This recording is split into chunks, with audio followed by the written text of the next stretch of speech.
Kita beralih ke informasi lain, tim SAR gabungan mengevakuasi 18 korban longboat yang tenggelam di perairan Sipora, Sumatera Barat dalam kondisi selamat di dermaga Tua Pejat dengan menggunakan kapal SAR Ramawijaya. Sebagian korban mengalami dehidrasi. Ya, kami sempat konfirmasi pemirsa, total 18 orang penumpang longboat yang terbalik di perairan Selat Sipora, Sumatera Barat ditemukan dalam kondisi selamat.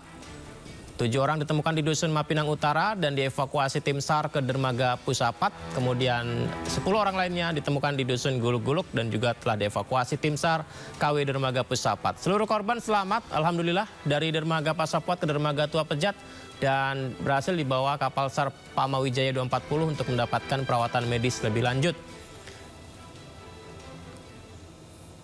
Ya, secara keseluruhan kami sudah mendapat informasi bahwa 18 semuanya ditemukan dalam kondisi selamat.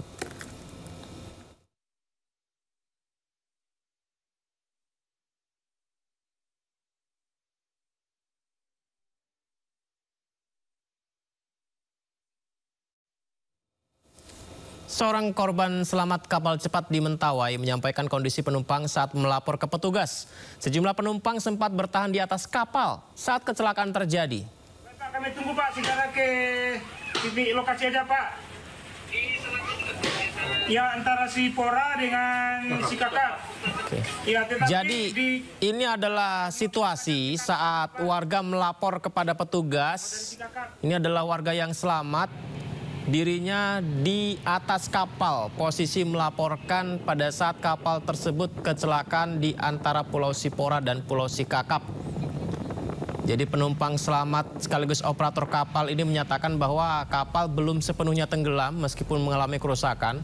Dan penumpang masih bertahan di atas kapal. Dan proses evakuasi dilakukan seperti yang kita lihat ini pemirsa pada hingga malam hari ya. Dan bersyukurnya 18 penumpang selamat.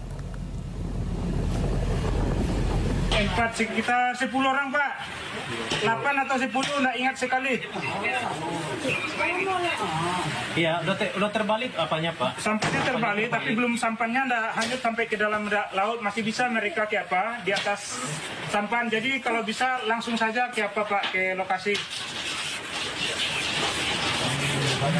Karena mereka masih selamat di atas sampan. Yang di darat itu jangan langsung ke lokasi saja.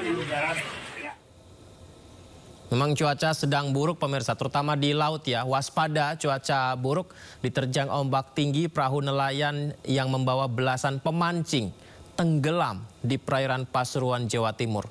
2 orang meninggal dunia, 4 lainnya hilang pemirsa.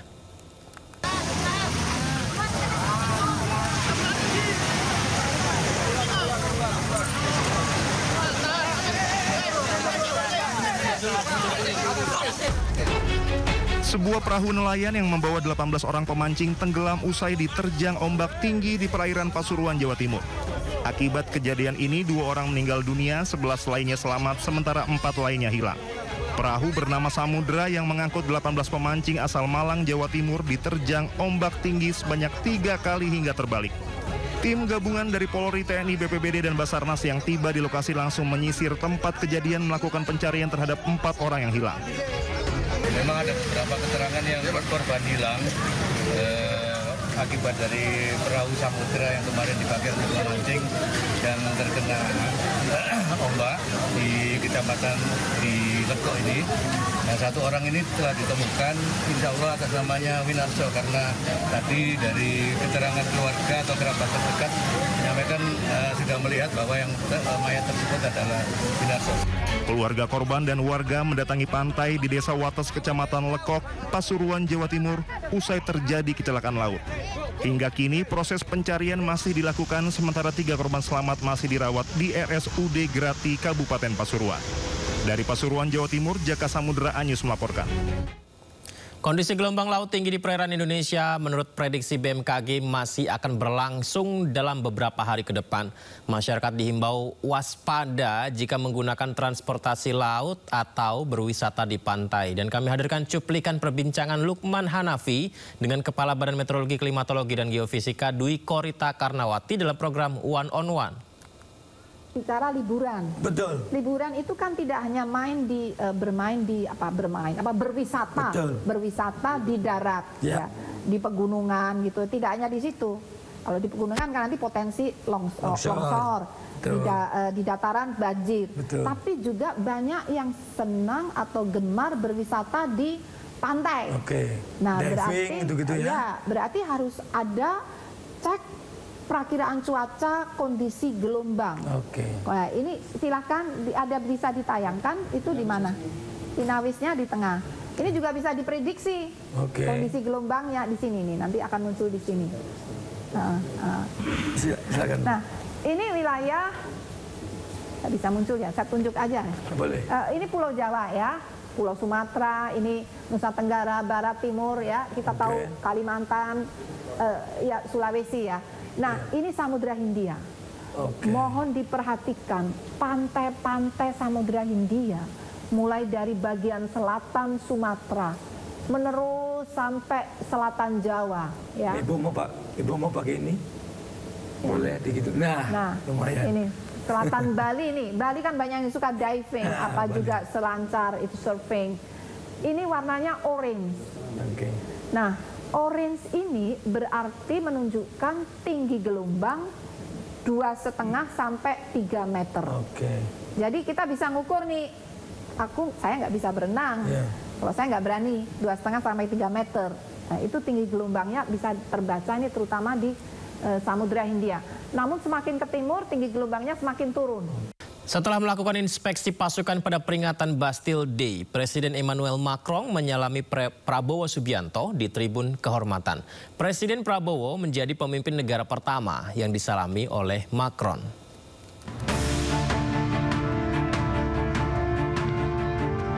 Suasana penuh hormat dan kehangatan warnai parade militer Bastille Day di Champs-Élysées, Paris, Senin siang waktu setempat. Dalam momen bersejarah ini, Presiden Republik Indonesia Prabowo Subianto hadir sebagai tamu kehormatan negara. Kehadirannya bukan sekedar simbol diplomasi, tetapi juga pengakuan terhadap pentingnya kemitraan Indonesia dengan Prancis di panggung dunia internasional. Momen istimewa terjadi saat Presiden Emmanuel Macron menyalami Prabowo Subianto di Tribun Kehormatan. Tak hanya itu, Presiden Prabowo pun duduk berdampingan langsung dengan Emmanuel Macron. Menariknya, Prabowo menjadi pemimpin negara pertama yang disalami Macron. Hal ini merupakan sinyal kuat akan pengakuan pemerintah Prancis kepada Indonesia. Kehadiran Prabowo mencatat sejarah sebagai kepala negara Indonesia pertama yang diundang secara resmi ke Bastille Day. Sebagai perayaan Hari Nasional Prancis, Bastille Day mengenang penyerbuan penjara Bastille pada 14 Juli 1789, simbol dari awal revolusi Prancis. Presiden Prancis Emmanuel Macron berterima kasih atas kehadiran Presiden Prabowo Subianto di upacara peringatan Hari Nasional Prancis atau Bastille Day 2025. Macron mengaku bangga melihat parade tentara Indonesia bersama pasukan Prancis. Ya, ucapan terima kasih Presiden Macron untuk Presiden Prabowo diunggahnya melalui akun sosial media pribadi. Macron menyebut Presiden Prabowo sebagai sahabat dan mengaku sangat bangga menyaksikan parade tentara Indonesia berbaris bersama pasukan Prancis. Macron juga mengatakan parade kontingen Indonesia di Hari Nasional Prancis ini mengingatkan kunjungannya ke Akademi Militer Magelang, Jawa Tengah pada Mei 2025 lalu. Di sana, Macron bertemu dengan sejumlah prajurit TNI yang tengah belajar bahasa Prancis.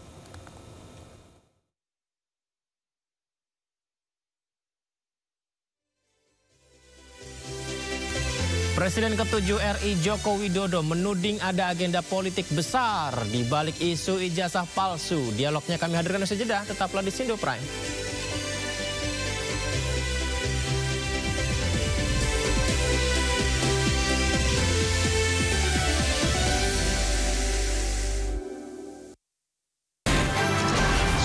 Berita aktual tersaji lengkap di sini. 7 pelaku dalam kasus Hezbollah meluncurkan Sindo Today.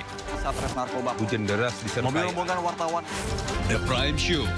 Setiap Kamis pukul 9:30 malam di Sindo News TV. Suara tak layak dibungkam. Intelektualitas perlu diuji.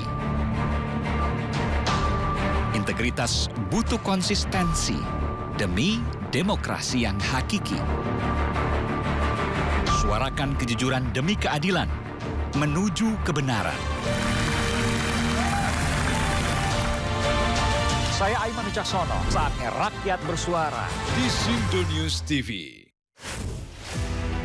Prabowo memang memiliki perhatian yang sangat serius terhadap kualitas sumber daya manusia Indonesia. Memang Danantara ini merupakan semacam sovereign wealth fund, semacam pengumpulan dana yang dilakukan oleh negara menjadi aset yang dipisahkan. Halal, nggak ada kompromi.